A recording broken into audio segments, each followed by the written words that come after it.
Hi, Dr. Sunil Gadwal welcomes you all once again in video lecture classes on the behalf of Government Engineering College Banswara. Today we are going to discuss an important problem which arises in industry during the generation of steam.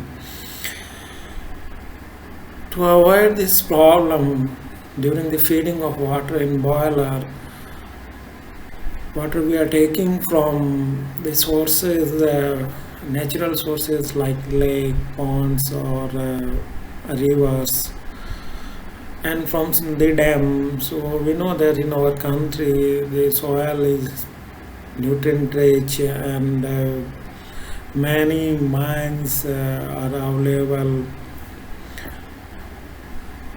in the form of permanent and temporary hardness causing salts. So if we feed that natural resource water directly into boiler, and what are the problem it causes, how we can remove by looking here. We can say it's easy just to take water from the natural source and feed in boiler and start heating.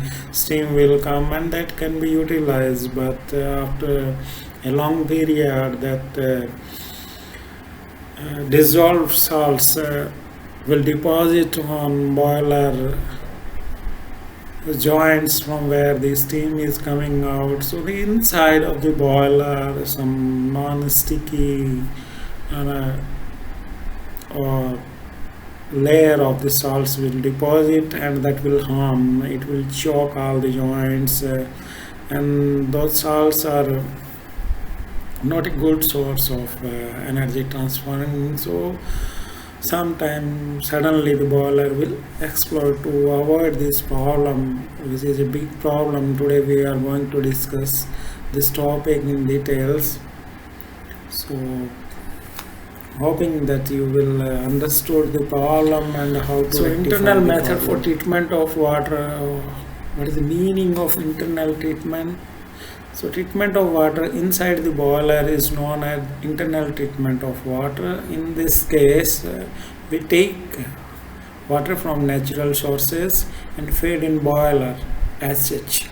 And during the feeding of water, we will add some of chemical. So that chemical will react with the hardness causing salts and help them to not accumulate as a sludge, and during the blow down process, which can be easily removed from the boiler. So many type of salts are there. So first we discuss colloidal conditioning. Organic substance like kerosene, tannin, agar-agar, it is get coated over the scale forming precipitate and giving rise to non-sticky loose deposit which can be removed by blowdown operation.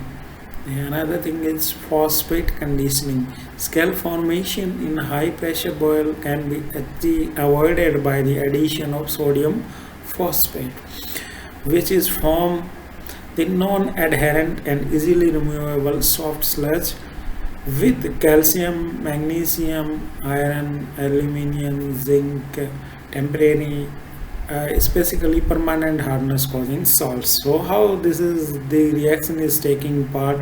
So this is the magnesium chloride, which is responsible for permanent hardness, or calcium chloride responsible for permanent hardness. If we add sodium phosphate, then it will make calcium or magnesium phosphate as a PPT, and it is non-adherent and which can be easily removed by blowdown process with the help of hammer. Plus NaCl, this is not responsible for any hardness. And the third one is carbonate conditioning. In the low pressure boiler, scale formation can be avoided by adding soda, as we have discussed in the soda lime process. Soda is sodium carbonate, which can remove the permanent hardness.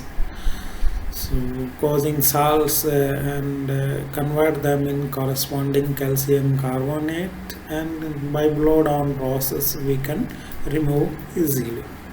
So what is happening in this case, we are taking suppose calcium carbonate is present in the raw filled water and we are adding soda, so it will convert this calcium sulfate, which is a permanent hardness causing salt, into corresponding calcium carbonate as a PPT plus sodium sulfate, which is not responsible for hardness. Deposition of calcium sulfate at a scale does not take place, and calcium is precipitated as loose sludge of calcium carbonate that can be removed by blow down operation. Similarly, some 3 or 4 methods are there which we will discuss in next video classes. Hoping that you understood this problem.